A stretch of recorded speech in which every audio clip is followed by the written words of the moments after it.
بخطابه الكريم ورفع درجة العالمين بمعاني القرآن وخص المجتهدين منهم بمزيد الإصابة للحق والصواب.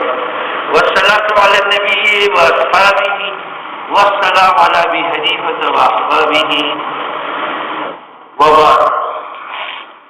مصنف کہتے ہیں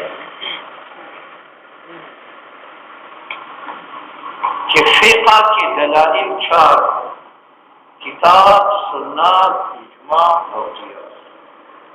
اور وجہ یہ ہے کہ فقہ کا جو مبنی ہے یا من جانب اللہ وحی ہوگی یا غیر وحی. اگر وحی ہو تو یا لفظاً مانن وحی تو وہ قرآن، یا مانن وحی تو وہ حدیث. اور اگر وہ وحی نہیں تھی وہ مبنی علیہ تو یا رائے جماعت کی ہوگی تو وہ اجماع، اور یا رائے فرد کی ہوگی تو وہ قیاس. تو فقہ کی دلائل چار ہے، کیونکہ دلیل یا من جانب اللہ وحی ہوگی یا غیر وحی.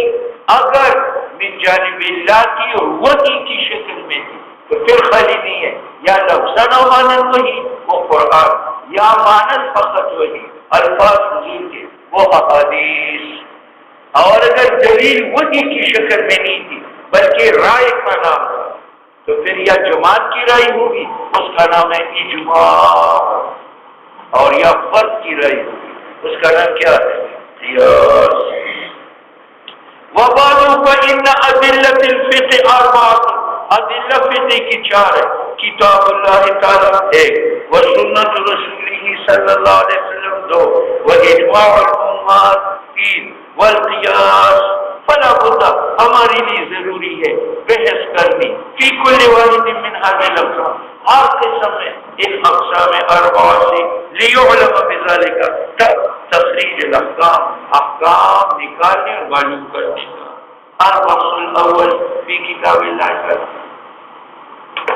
آپ کو انشاءاللہ نور الانوار مسامی میں آئے گا کہ قرآن دو چیزوں کا نام، لفظ اور معنی. اور لفظ اور معنی میں 5 تعلقات. ایک تعلق وضع کا کہ یہ لفظ اس معنی کی بھی وضع،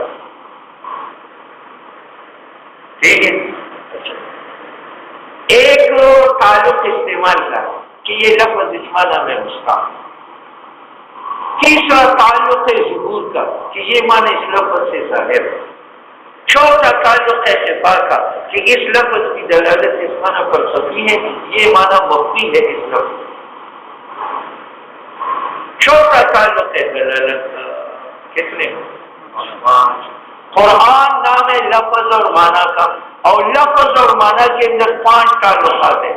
ایک تعلق وضع کا ہے کہ یہ لفظ اس معنی کی بھی وضع ہے تو وضع ایک تعلق ہے. دوسرا تعلق ہے استعمال کا کہ یہ لفظ اس معنی میں مستعمل ہے تو وضع ایک تعلق ہوا بین لفظ اور معنی، اور استعمال دوسرا ہوا. تیسرا ظہور معنی کا، چوتھا خفا معنی کا، 5واں دلالت لفظ کا معنی کا. کتنے؟ اگر لفظ وضع تھا، اگر وضع لفظ سے بحث ہو اس اعتبار سے قرآن کی 4 قسم ہے، خاص عام مشترک.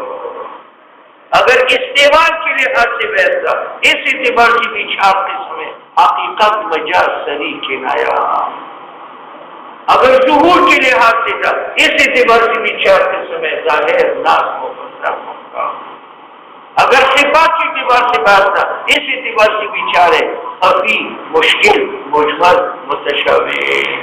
اگر دلالت کے اعتبار سے بحث تھا عبارت، اشارت، دلالت، اقتضاء، منصوص، تو قرآن کی 20 اقسام ہے. بات سمجھ میں آئی؟ تو وہ اسم للنبی والمعنی، معنی کا مطلب ہے کہ قرآن لفظ اور معنی کا نام ہے. جب یہ لفظ اور معنی کا نام ہے تو لفظ اور معنی میں جو تعلقات ہیں ان سے بحث کرو.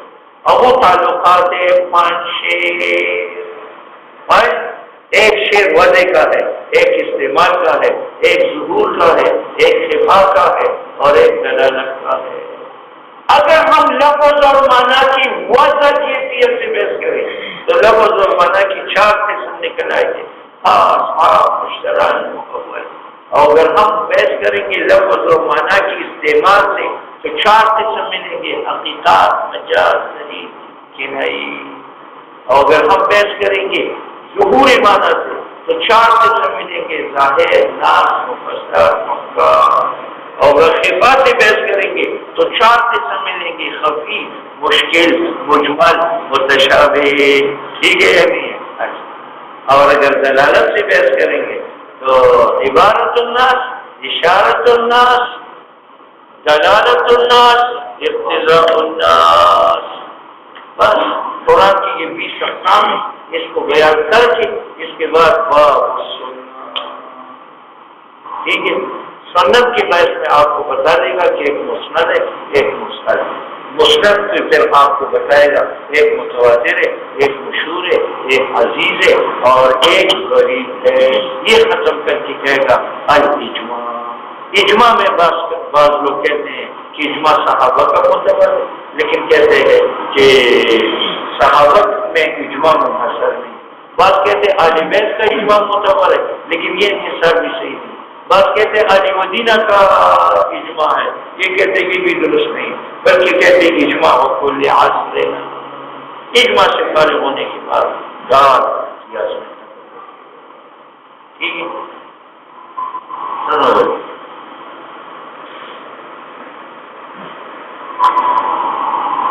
الوقت الاول فی کتاب اللہ تعالی۔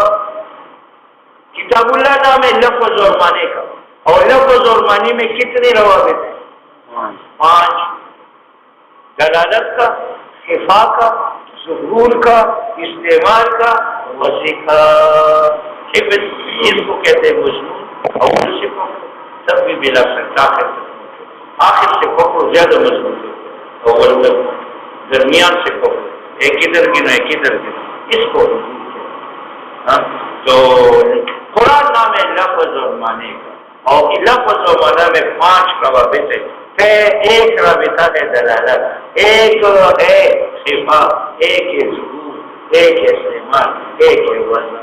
وضع کے اعتبار سے کتنے اقسام؟ 4، خاص، عام، مشترک۔ اور کیوں؟ لفظ یا وضع ہوگا معنی واحد کے لیے، یا وضع ہوگا معنی کثیر کے لیے۔ اگر لفظ وضع کا معنی واحد کے لیے تو یا وہ مشخص ہوگا تو وہ خاص، یا مشخص نہیں ہوگا تو وہ عام۔ اور اگر وضع کا معنی کثیر کے لیے، اچھا جی، معنی کثیر کے لیے، تو پھر سب میں استعمال جائز ہوگا یا ایک میں متروک ہوگا، باقی میں مشہور ہوگا۔ اگر سب میں مستعمل ہوتا تھا وہ مشترک، اور اگر ایک میں متروک اور ایک میں مشہور تھا اس کا نام ہے منقول۔ تو خاص، عام، مشترک، منقول، یہ 4 اقسام لفظ کے ہو گئے باعتبار وضع کی، کیونکہ لفظ کا وضع یا معنی واحد کے لیے ہوگا یا معنی کثیر کے لیے ہوگا۔ اگر معنی واحد کے لیے ہوگا تو معنی واحد خاص ہوگا تو وہ لفظ خاص، عام ہوگا تو وہ معنی عام۔ اگر معنی کثیر کے لیے تھا تو یا سب میں مشتمل ہوگا یا بعض میں متروک، بعض میں مشتمل ہوگا۔ اگر سب میں مشتمل تھا معاشرات علی سبیل البدل، اور اگر بعض میں مشہور تھا بعض میں متروک تھا، اس کا نام ہے منقول۔ ٹھیک ہے، تو اس تقسیم جو باعتبار وضع کے ہے اس میں 4 قسم سے بحث ہوگی، خاص، عام، مشترک، مؤول۔ یہی بات ہے۔ فصل فی الخاص والعام۔ خاص لفظ یہ قرآن کا، حدیث کا وہ لفظ ہے جس کا وضع کیا گیا ہو معنی معلوم کے لیے یا ذات معلوم کے لیے۔ بات سمجھ میں آ گئی؟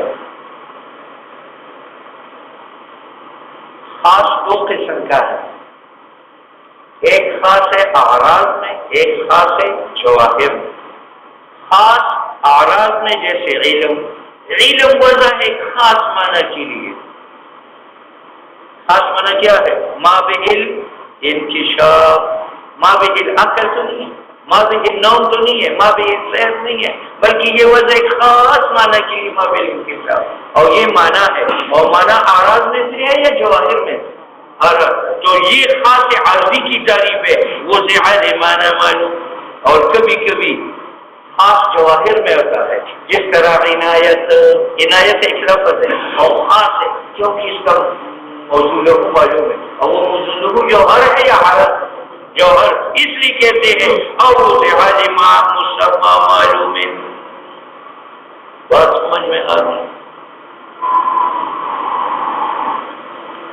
جب معلومین کی قید لگا دی تو عام سے احتراز کر دیا، اور جب عدم احتراز کی قید لگا دی تو مشترک و منقول سے تقولنا فی تخصیص پر. اب خاص کی 3 قسم ہے: خاص شخص، خاص فن، خاص نوع، خاص جنس. تو کہتے ہیں جیسے ہم فرد خاص کے لیے کہتے ہیں عنایت، اور فرد نوع خاص کے لیے کہتے ہیں رجل. مناطق کی نزدیک رجل نوع نہیں ہے، فرد ہے، اور اصولین کو کہا کہ نزدیک یہ نوع ہے.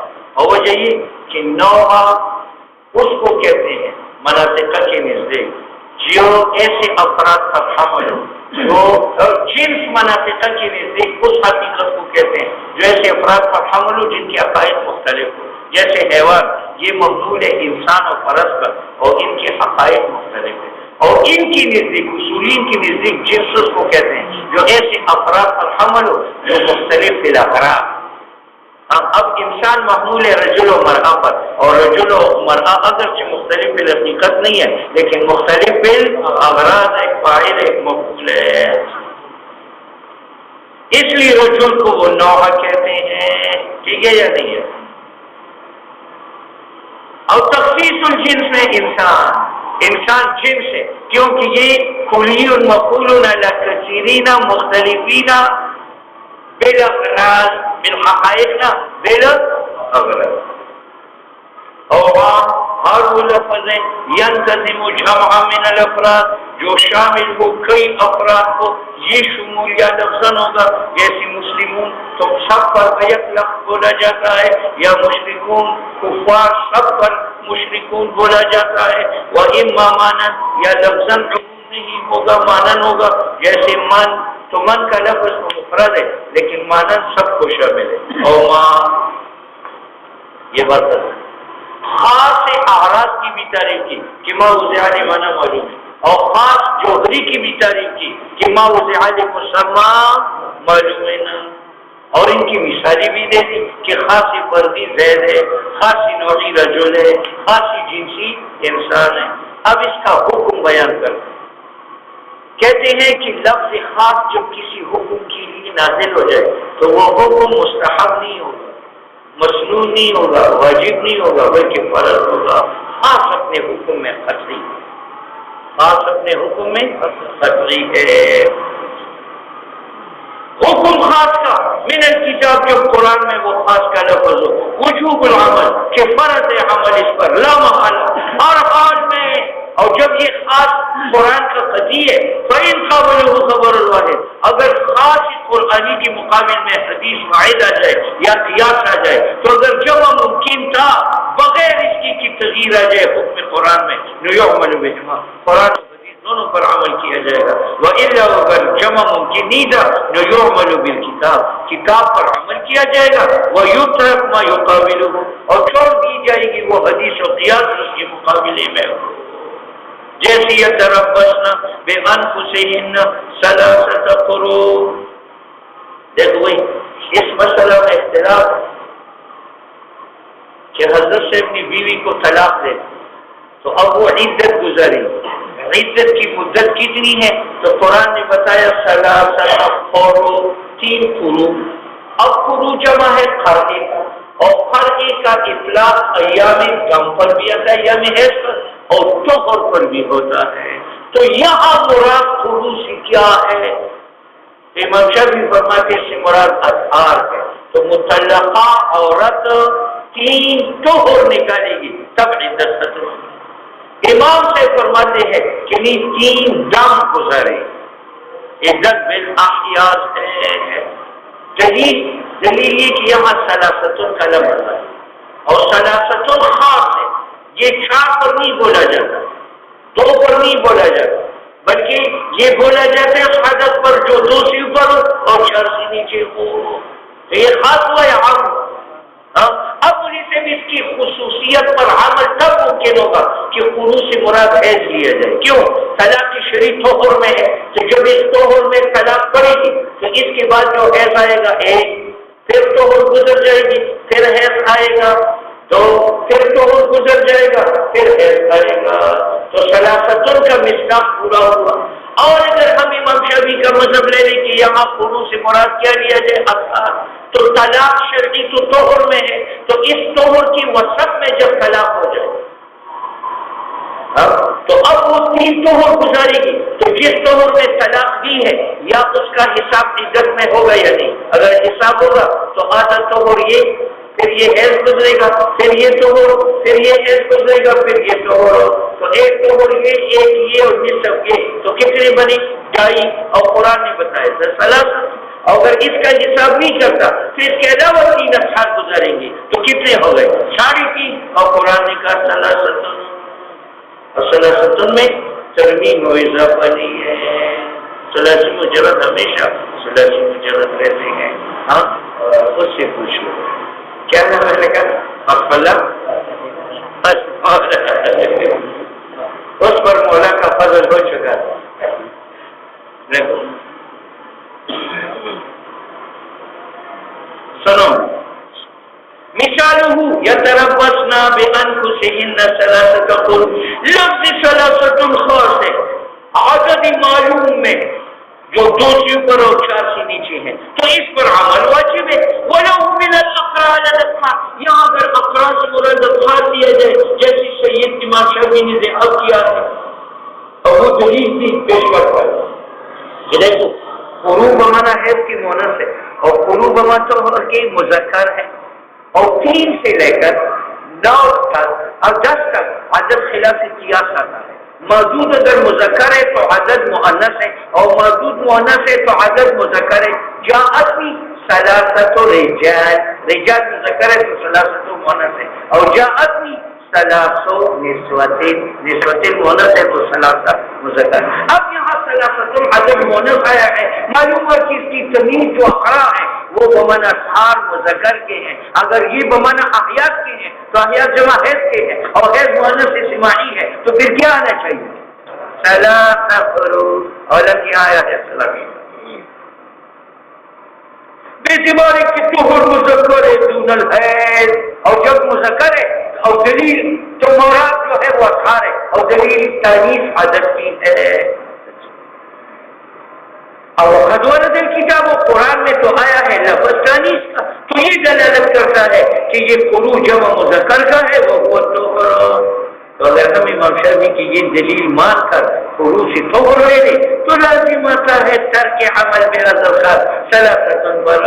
اور وجہ یہ کہ امام شافعی نے جب قروء سے مراد اطہار لے لیے تو وہ 3 کا پورا نہیں کرتے.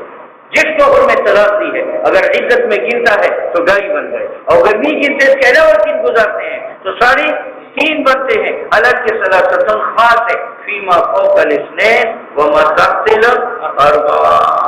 ٹھیک ہے، لازم آئے گا ترک عمل بہذا الخاص لأن من مسید سب عملہ، جو قروء کو حمل کرتا ہے طہر پر لا یوجب ولا یثبت، وہ ثابت نہیں کر سکتا 3 اطہار بل طہرین و ثالث. بعض ثالث سے مراد وہ طہر ہے وقع فیہ الطلاق. بات سمجھ میں آ؟ اب سنو بھائی، آدھا طہر یہ ہے، آدھا طہر یہ، دوسرا طہر ہے، پھر یہ ہے، یہ ٹوٹا ہوا ہے، پھر یہ طہر ہے، پھر یہ ٹوٹا ہوا ہے، پھر یہ طہر ہے. جب یہ طہر گزر جائے تو یہ حیض آئے گا. امام شافعی کی نزدیک بھی عدت سے خارج ہے تو قاضی کے ساتھ نکاح کر سکتی ہے، اور ہمارے نزدیک کبھی عدت ہے تو نکاح نہیں کر سکتی. بات سمجھ میں آئی؟ اچھا، ہمارے نزدیک یہاں عدت ختم ہے، ختم نہیں ہے تو قاضی کی بہن کے ساتھ نکاح نہیں کر سکتا، ورنہ یہ جمع بین العقدین بنے گا. اور شاہ صاحب کے نزدیک کر سکتے ہیں کیونکہ یہ نہیں کر چکی ہے، تو اگر دوسری بہن اس کی نکاح میں جائے تو یہ جمع بین العقدین نہیں ہے. ٹھیک ہے، فَيُخَرَّجُ عَلَى هَذَا حُكْمُ الرَّجْعَةِ فِي الْحَيْضَةِ الثَّالِثَةِ. حیض ثالث میں رجوع ہے یا نہیں؟ وَزَوَالُهُ، تو ہماری نزدیک رجوع ظاہر ہے اور ان کی نزدیک رجوع ہے نہ ہماری نزدیک رجوع ہے اگر ایک دو طلب نہیں ہو، کیونکہ ابھی عدت باقی ہے اور ان کے نزدیک عدت ختم ہو چکی ہے تو رجوع نہیں ہے. بات سمجھ میں آ گئی؟ وہ تصحیح نکاح الغیر، اور وہ عورت تیسری حیض میں نکاح نہیں کر سکتی ہمارے نزدیک کیونکہ ابھی عدت باقی ہے. امام شافعی کے نزدیک کر سکتی ہے، عدت ختم ہو چکی ہے. وہ حکم الحباد، ہماری نزدیک خاوند عورت کو روک سکتا ہے نکلنے سے کیونکہ وہ بھی عدت میں ہے. امام شافعی کے نزدیک نہیں روک سکتا، عدت ختم ہو چکی ہے، وہ آزاد ہے. یہ مقابلہ ہے. حکم الرجعۃ فی الحیضۃ الثالثہ ہمارے نزدیک، وزواجہ ان کے نزدیک، تصحیح نکاح غیر کا امام شافعی کے نزدیک، وہ ابطال نکاح الغیر ہمارے نزدیک، وہ حکم الحبس ہمارے نزدیک، والاطلاق اور آزادی عورت کا ان کے نزدیک، والمسکن والانفاق ہمارے نزدیک اس خاوند پر سکونت دینا اور نفقہ دینا ہے کیونکہ وہ بھی معتدہ ہے اور ان کے نزدیک نہ نفقہ نہیں ہے، عزت نفقہ ہے. والخلع ہماری نزدیک وہ عورت خلع لے سکتی ہے کیونکہ بھی عزت میں ہے، ان کی نزدیک نہیں ہے. وہ طلاق اگر ایک طلاق دی ہو تو تیسری عید میں دوسری طلاق دے سکتے ہیں کیونکہ وہ بھی عزت میں ہے، ان کی نزدیک نہیں.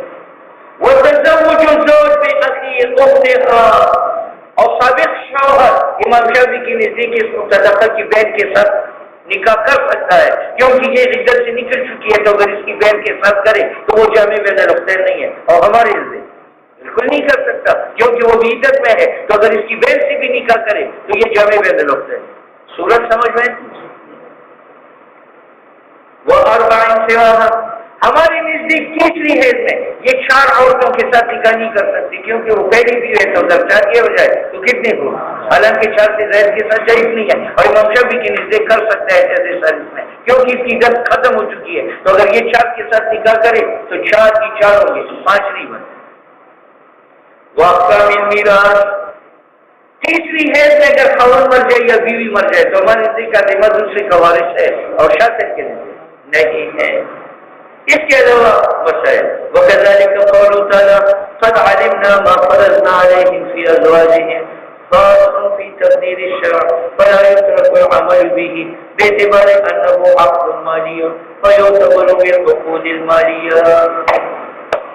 سنو بھائی، اس مسئلہ میں اتفاق ہے کہ مہر کا زائد مقدار متعین نہیں.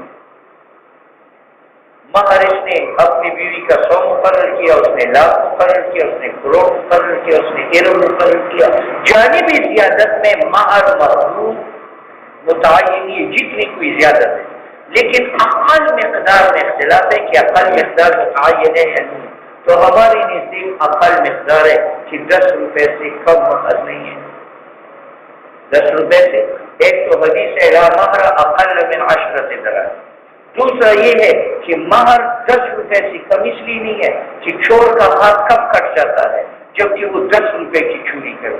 معلوم ہوا کہ انسان کے عضوی کی قیمت 10 روپے ہے تو عورت بھی نکاح میں بسعہ دیتی ہے جو ایک عضو ہے تو ہم کہیں گے کہ بسعہ کی بھی کم از کم 10 روپے ہے.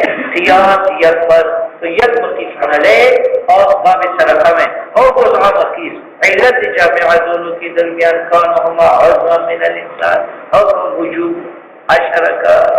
تو ہمارا مطلب یہ ہے کہ مہر کا اقل مقدار مقرر ہے 10 روپے. امام شافعی کہتے ہیں مقرر نہیں ہے تو اجینی بن نظیر کو ایک کلو چنے دے دیے، ایک انگوٹھی دے دیا، اگر ایک پیسے ہو جاتا ہے. قیاس بیعی پر بیع مقیس عملے اور نکاح مقیس علت جامعہ دونوں کے درمیان کون ہما عقل محاورہ. بیع میں کیا ہے ایک مبیع ہے ایک ثمن دیتا ہے تو یہاں بھی عورت بسعہ دیتی ہے وہ مہر دے دیتا ہے اور یہاں ثمن مبیع میں متعین نہیں ہے. لاکھ کی چیز 1 پیسہ سے بڑا ہو سکتی ہے تو اسی طریقے سے لاکھ کا بسعہ یہ 1 پیسہ سے طریقہ ہے. بات سمجھ میں؟ کہ امام شافعی رحمہ اللہ کی نزدیک اقل مہر کی متعین نہیں ہے. قیاس بیع پر بیع مقیس نلے نکاح مقیس علت جامعہ دونوں کے درمیان کونہما وکونہما عقد معاوضہ حکم عدم تعین. ثمن بیع میں متعین نہیں ہے تو مہر نکاح میں متعین. ٹھیک ہے. اب کہتے ہیں تمہاری قیاس قرآن کے خلاف ہے. اللہ نے فرمایا قد علمنا ما فرضنا یعنی ما قدرنا، ہم جانتے ہیں وہ مہر جو ہم نے مقرر کیا ہے. اب یہاں سے تعین معلوم ہوئے اب تعین یا جانب زیادت میں ہوگی یا جانب قلت میں؟ جانب زیادت میں تو بال اتفاق نہیں ہے، مولویوں کی جانب قلت میں ہے۔ اور قرآن تو بتلاتا ہے کہ مہر کا ہر مقدار متعین ہے، اور امام شافعی کا قیاس بتلاتے متعین نہیں ہے، تو ہم نے قیاس کو چھوڑا اور خاص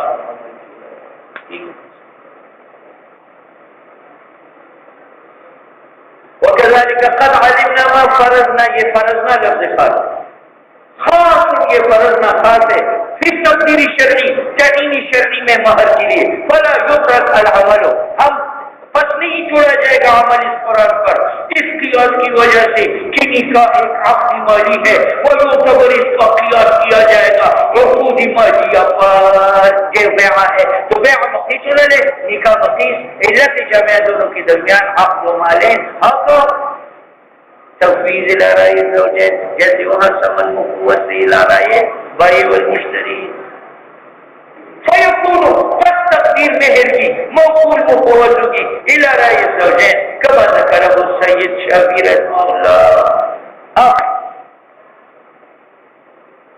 امام شافعی رحمہ اللہ کی نزدیک چونکہ نکاح بیع کی طرح اور بیع بہتر ہے یا نفل بہتر؟ نفل تو وہ کہتے ہیں جس طرح نفل بیع سے بہتر ہے تو اسی طرح نکاح سے بھی بہتر ہے۔ بہتر یہ ہے نکاح شکا چھوڑ دو اور مسجد میں بیٹھو، اور ہمارے نزدیک چونکہ یہ بیع کی طرح نہیں ہے لہذا نفل بیع سے افضل ہو سکتے ہیں، لیکن نکاح سے نہیں ہے، نکاح افضل ہے، ٹھیک ہے جی۔ کوٹی کہتے ہیں کہ جب بیوی تبلیغ میں تعارض آ جائے بیوی کو چھوڑ جاؤ، خواب میں اور بیوی میں تعارض آ جائے تو بیوی کو چھوڑ جاؤ، بیوی کو موقع کم کرتے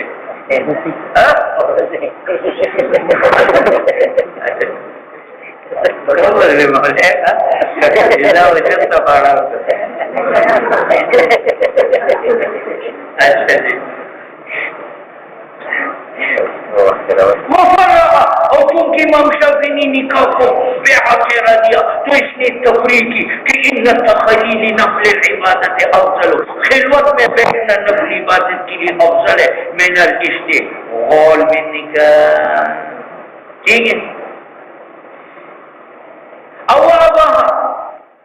اور جب اس کے نزدیک نکاح بیع کی طرح تو میں نے لاہوری پر زمین بیچی تو ہم دونوں اپنی رضامندی سے فل بیع بھی فسخ کر سکتے ہیں کہ بھئی اگلا وہ مجھے سارے پیسے واپس کرے میں زمین میں، اور بتدریج بھی کہ نصف زمین میں بیع فسخ کرے نصف میں باقی رہی ہے، تو وہ کہتے ہیں اسی طرح یہ نکاح بھی بیع کی طرح ہے تو بھئی اگلا 3 طلاق ہے تو یہ بھی مباح ہے، بدعت نہیں ہے، اور اگر بتدریج 8 مہینے میں ایک دو گے وہ بھی جائز ہے۔